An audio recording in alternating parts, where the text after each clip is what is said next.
control and coordination. We know that living things produce response to stimulus to protect themselves. Nervous system and hormonal systems help the organisms to produce responses to stimuli.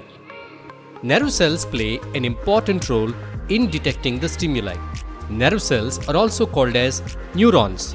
Each neuron has different parts like cell body, nucleus, dendrites, axon, and nerve endings. The neurons that are present in the sense organs have specialized tips called as receptors. These receptors detect the stimuli and converts it into electrical impulses. The receptors that are present in the nose are called olfactory receptors. They detect the smell. The receptors that are present in the tongue and helps in detecting the taste are called gustatory receptors. The neurons carry the information to different parts of the nervous system. This is called nerve conduction. The neurons collect the nerve impulses by their dendrites and pass them to other neurons by their nerve endings. The nerve endings of one neuron and dendrites of other neuron are not attached directly to one another. There is some gap between them. This gap or this junction is called as synapse. At the end of the nerve terminals, the electrical impulse is converted to a chemical signal. This chemical crosses the gap and reaches the dendrites of another neuron. There, it again converted into electrical signal. The neurons that carry the information from sense organs to brain or spinal cord are called sensory neurons. The neurons that carry the information from brain or spinal cord to muscles or glands are called motor neurons. There are two pathways in which responses are produced to stimuli. In one pathway, information about the stimulus passes to spinal cord to brain. Now the response is generated in the brain and it passes down back to spinal cord and it finally reaches the muscles. This is a long pathway and takes considerable amount of time to produce responses. In this short pathway, information about the stimuli passes to spinal cord where it is processed quickly and the responses are produced.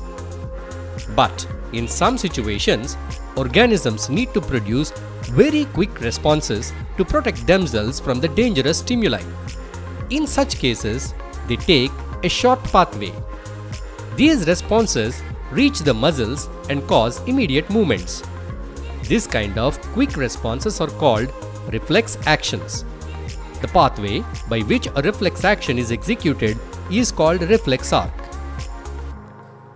Receptors, sensory neurons, relay neurons, motor neurons, and effectors are the components of the reflex arc. The nervous system is divided into central nervous system and peripheral nervous system. Central nervous system consists of brain and spinal cord. Peripheral nervous system consists of nerves. Brain is an important and delicate organ, so it has to be protected well. Brain is covered by a fluid-filled balloon-like structure made up of 3 layers.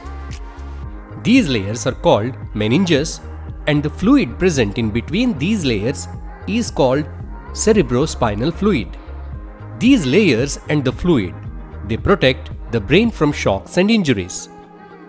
Brain, along with the meninges, is protected by an outer bony case called as cranium.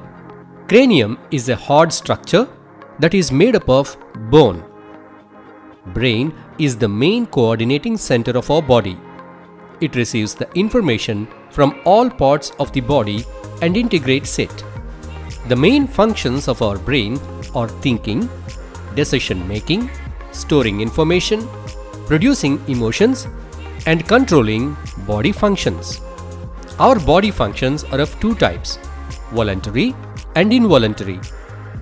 The functions that are under our control are called voluntary functions. Writing, talking, dancing, clapping, these are the examples of voluntary functions controlled by our brain. The actions that are not under our control are called involuntary actions. Digestion, heartbeat, sneezing are some examples of involuntary actions controlled by human brain. Now let us see which part of the brain controls which functions. The brain has three main parts, namely the forebrain, midbrain and hindbrain. Let us see about forebrain. The thought process takes place in the forebrain. Forebrain has regions which receive sensory impulses from various receptors. The forebrain has different centers for hearing, smell, sight, etc. The information from different sense organs is analyzed and compared with the information already stored in our brain. Based on this analysis, the forebrain takes a decision and sends it to the area of the brain which controls the movements of our voluntary muscles. For example, if we are playing football, our eyes sends the information about the position of the ball to the area of which analyzes it. After analysis, a decision is taken and the information is sent to the area of the brain which executes it. It causes the necessary movements in our muscles and makes us kick the ball in right direction with right force. The sensation of hunger and feeling full is also controlled by a separate area of forebrain. Next we see midbrain. Midbrain controls the visual and auditory reflexes. It also has center for controlling the movements of our eye and eyelids. Hindbrain. Hindbrain has three parts, namely pons, medulla oblongata and cerebellum. These parts control the involuntary functions of our body. Pons controls our sleep and wake cycle and breathing. Medulla controls heart rate, breathing, blood pressure and more involuntary functions. Next, cerebellum. It is responsible for precision of voluntary actions and maintaining posture and balance of the body. Walking in a straight line, riding a bicycle, drawing an art, all these are possible because of cerebellum. These are the different parts of the brain and their functions. Coordination in plants. Do plants respond to stimuli? Yes. Plants respond to stimuli like sunlight, water, soil, touch, chemicals, etc. Most of these responses are in the form of movements. For example, stems bending towards sunlight, roots growing towards soil or water, tendrils of plants coiling around the support, closing of leaves of touch-me-not plant when it is touched. How do plants produce movements? Animals produce movements with the help of nervous system and muscular system. But in plants, both the nervous system and muscular system are not present. The movements in plants are caused either by growth or by changing the shape of the cell. Which movements in plants are caused due to growth? The movements in plant parts like stem moving towards sunlight, roots growing towards soil, tendrils coiling around some support, pollen tube growing towards the ovule are caused due to growth. In fact, these movements are the responses for different stimuli. The directional movements that are shown by plants in response to environmental stimuli are called tropic movements. The movement of plant parts towards sunlight is called phototrophism. Example, stem bending towards sunlight. Movement of plant parts towards the soil is called zeotrophism. Example, roots growing towards soil. Movement of plant parts towards the water is called hydrotrophism. Example, roots growing towards water. Movement of plant parts in the direction of an object that it touches is called thigmotrophism. Example, tendrils coiling around a support. Movement of plant parts towards a chemical stimulus is called chemotrophism. Example, pollen tube growing towards the ovule. What causes the tropic movements in plants? Tropic movements in plants are caused due to some special chemical compounds called as phytohormones. For example, if the plant tip has to bend towards right, the cells in the left side part of the tip get elongated. It makes the plant bend towards right. The elongation of cells in the left half of the plant tip is caused due to a phytohormone called as auxin. Name the major phytohormones and write their functions. The five major phytohormones are auxins, gibberellins, cytokinins, ethylene, and abscisic acid. Auxins. Auxins stimulate the cells to grow longer. They are responsible for the tropic movements in plants. They are mostly concentrated in the young shoot and root tips. Gibberellins. Gibberellins also helps in the stem and root elongation in plants. Cytokinins. Cyto means cell. Kinesis means division.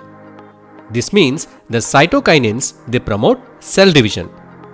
They are concentrated in the fruits and seeds where rapid cell division takes place. Abscisic acid. This hormone acts as a growth inhibitor. This helps in the wilting of leaves. Ethylene. This phytohormone stimulates the ripening of fruits. So these are the five major phytohormones and their functions. Hormones in animals. What is the second way of control and coordination in animals? In animals, the second way of control and coordination is done by endocrine system. The endocrine system is comprised of various endocrine glands like pituitary gland, thyroid gland, adrenal glands, pancreas, testes, and ovaries. These glands secrete some special chemical compounds called hormones. What are the functions of hormones? And how are they supplied to different parts of our body? Hormones help to control many body functions such as growth, repair, and reproduction. Hormones are secreted by glands in very small quantity. These hormones reach different parts of our body through blood circulatory system. Once a hormone is released into the bloodstream, it is supplied to all parts of the body, but it acts only on its target tissue or organ. How do hormones help our body in producing a response towards a stimulus? Let us understand the functioning of hormones with an example. If a person is attacked by a dog, then he should either fight with the dog or run away from the dog. Here, the dog's attack is the stimulus and man running or escaping is the response. When we are in such a situation, a hormone called adrenaline is secreted by adrenal glands. It helps in the fight or flight situation.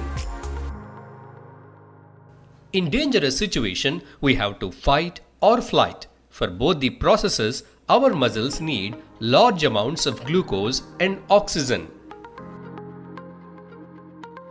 The main function of adrenaline is to increase the supply of oxygen and glucose to our skeletal muscles. Even though adrenaline is supplied to all parts of the body, only few organs accept it and functions accordingly. Adrenaline mainly affects our eyes, blood vessels, heart and muscles. Due to the action of adrenaline, the heart beats faster and supplies more oxygen to our muscles. The blood to the digestive system and skin is reduced due to contraction of muscles around small arteries in these organs. This blood is diverted to skeletal muscles. Adrenaline also increases the breathing rate by increasing the muscular movements of diaphragm and rib muscles. This is how adrenaline helps us to produce a response during a dangerous or harmful stimuli. Why is it important to have iodized salt in our diet? How is it connected to our endocrine system? It is advised to consume iodized salt in the place of normal salt because iodine is an important mineral required for our body. Iodine is essential for making a hormone called thyroxine in our body. This hormone is produced by thyroid gland, which is present at our neck region. The main function of thyroxine is to control the metabolism of carbohydrates, proteins and fats. Thyroid hormone plays a crucial role in regulating metabolism. Metabolism is the process by which our body converts food into energy and energy into food, vice versa. An underactive thyroid can slow down metabolism, leading to weight gain, fatigue, and other symptoms. On the other hand, an overactive thyroid can speed up metabolism, causing weight loss and other symptoms. If we do not have sufficient iodine in our diet, it may lead to low production of thyroxine and causes a disease called as goiter. Swollen neck is the main symptom of goiter. Which hormone is responsible for our growth? Growth hormone secreted by pituitary gland is responsible for regular growth of our body. The growth of skeletal muscles and bone is under the control of growth hormone. Deficiency of growth hormone leads to a condition called dwarfism, where stunted growth is observed. In some people, overproduction of growth hormone leads to a condition called gigantism. In this case, people grow very tall and looks unusual. Which hormone is called as male hormone and why is it called so? Testosterone is called as male sex hormone. It is called so because it helps in the development of secondary sexual characters like growth of mustache, growth of beard, development of testes, and production of sperms in boys. Which hormone is called as female sex hormone and why it is called so? Estrogen is called as female sex hormone. It is called so because it helps in the development of secondary sexual characters in females like development of breasts, beginning of menstruation, development of ovaries, etc. Why do doctors suggest some people to eat less sugar and starchy foods in their diet? Doctors suggest some people to eat less sugar and starchy foods because they are suffering from a disease called as diabetes. Our blood contains glucose. The normal level of glucose in our blood is 99 milligrams per 100 ml of blood.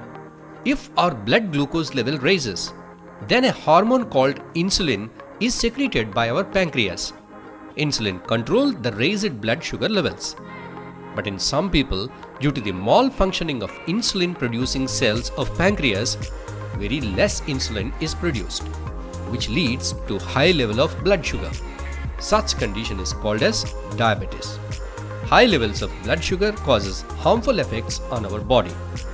Diabetic people are more prone to heart, kidney, eye, and nerve diseases. Now, let us see how to draw some important diagrams of this lesson. Let us begin with drawing human brain in easy steps.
Now, let us see how to draw reflex arc.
Now we will see drawing human endocrine system in easy steps.